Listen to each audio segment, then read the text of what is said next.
We have breaking news tonight in California, where former HHS Secretary Xavier Becerra, a Democrat, will advance to the November runoff for governor. Republican Steve Hilton and Democrat Tom Steyer remain in a very close race for the second spot. This as the Los Angeles County of Registrar of Voters confirmed to MS Now that an attorney from the Justice Department was at the ballot processing center today to, quote, observe ballot processing activities. California's Attorney General posted that members of his team were also on the ground during the visit to ensure state election laws were followed. Now, the visit comes on the heels of President Trump baselessly accusing California Democrats of, you guessed it, trying to steal the election. And tonight in Maine, Democratic candidate for Senate, Graham Plattner, held a rally with Democratic Congressman Ro Khanna as he faces another controversy days ahead of the primary. Yesterday, Plattner defended himself on MS Now after the New York Times reported that several women he dated accused him of, quote, unsettling behavior. But as questions grow in D.C. about his candidacy, most supporters in Plattner's home county, well, they are standing by him. Watch this. Does he have a problematic past? Yes. But I would rather have a redemption story than somebody telling you how wonderful they are. Even if half of it's true, he should not be in a position of power. The way things are imploding right now on Mr. Plattner, I think he's pretty much toast. I think there's a real double standard that Democrats have to drop out of the race whenever there's some question about them, and the Republicans just go on and on and on. Would I date him? No. We're not looking for perfection. We have a Senate that's controlled by the Republicans who are not holding this president in check, and that is a higher priority. With that, let's bring in our nightcap. Tolu Olorunipa is a staff writer for The Atlantic. Veteran Washington correspondent John Harwood. He is a distinguished fellow at Duke University and a columnist for Zateo on Substack. And with us is Jason Johnson, a politics and journalism professor at Morgan State University. He's also an MS Now analyst and host of A Word with Jason Johnson. Jason also did the 7 p.m. show today, so we are happy he's staying up late right along with us. Okay, we're going to talk about Graham Plattner in a second, but how about we start in California? John, the New York Times describes Becerra as, quote unquote, practically an afterthought until the final weeks of the campaign, writing, quote, Mr. Becerra was long dismissed in the contest until the abrupt departure of Eric Swalwell created a surprise path for an experienced Democrat. Are you surprised by his rise? Yes. Why? But I think the important development of Becerra making the finals is there is going to be a Democratic governor. And tell the people listening why that was even a question. Well, California has this jungle primary, and you had a ton of Democratic candidates splitting up the vote, none of them with a commanding position, certainly not Xavier Becerra. And Tom Steyer was spending a ton of money, didn't have that much share of the vote. Katie Porter wasn't doing all that well.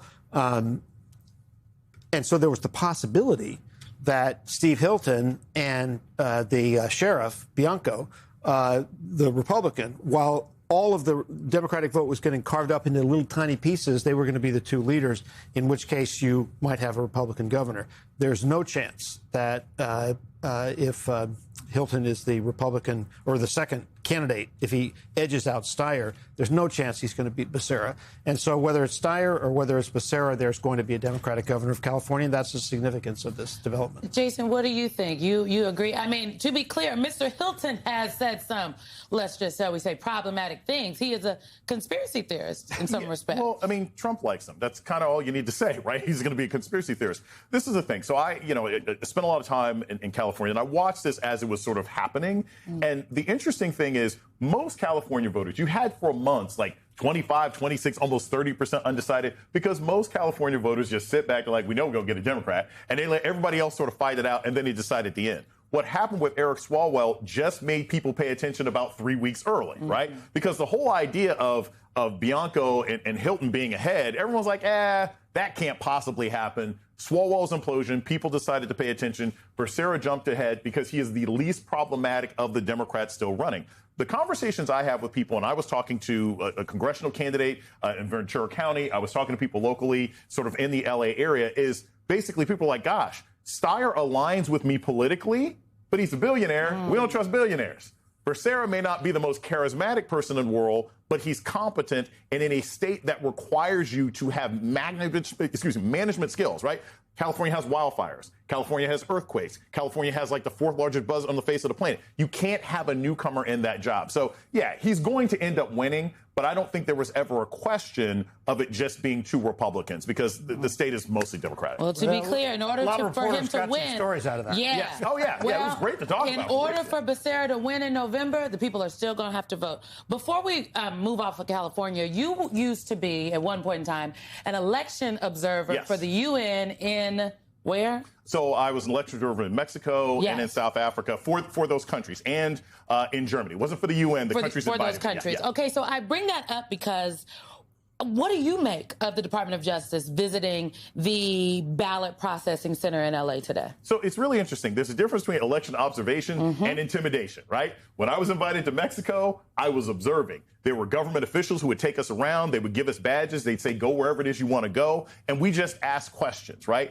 But when you send Trump administration officials, when it's backed up by conversations that we've heard out of this White House, like, by the way, ICE is coming next, right? Those are not moves of observation. Those are not moves of correction. Those are moves of coercion and intimidation. And again, I think it boils down to the fact John did an excellent example of civics, right? He explained a jungle primary in 30 seconds. Anybody here think that Donald Trump knows what the jungle primary is? No.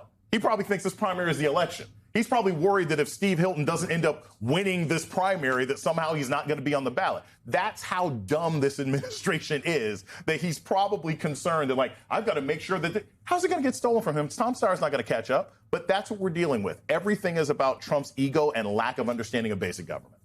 Tolu, let's switch gears because I want to shift back to Plattner. Pardon me. We played that sound from voters in Maine, and that was sound that was captured today. I think it's important for people to know that. What do you think of the sound you heard and the things I know that you've been hearing from Democrats here, but also up in Maine? Well, there is a link between what's happening in California and what's happening in Maine. They're thousands of miles apart, but Democratic voters are trying to figure out how to be strategic about combating Donald Trump. And that is the ultimate goal for all of these Democratic voters. And even if it means voting for someone who has baggage or someone who has scandals behind them, a lot of these Democrats are compartmentalizing the things that they might not like about Graham Plattner and focusing on the fact that he would be a vote against Donald Trump. He would get out Susan Collins, who for a number of Republicans has been a consistent vote for Donald Trump and for his policies. And a lot of Democrats in Maine, which is a state that has more Democrats than Republicans, a state that largely votes with Democrats, with the exception of Susan Collins, they are looking for someone to represent their state. And the fact that some of these voters are willing to look past some of these scandals, look past some of the past things that Graham Plattner has admitted to, in some cases has denied.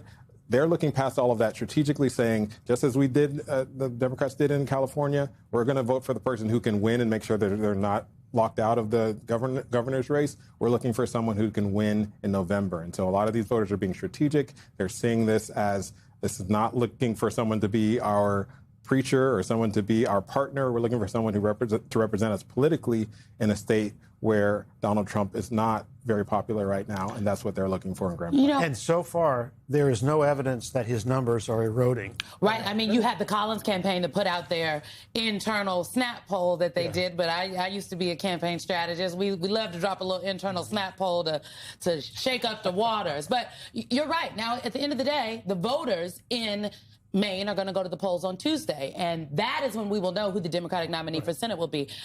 John, I want you to listen to Plattner this evening because he thanked his supporters at his rally for having his back through past struggles. Watch this. Now, as every single piece of that past and journey gets dug up, litigated, and weaponized, you have my back.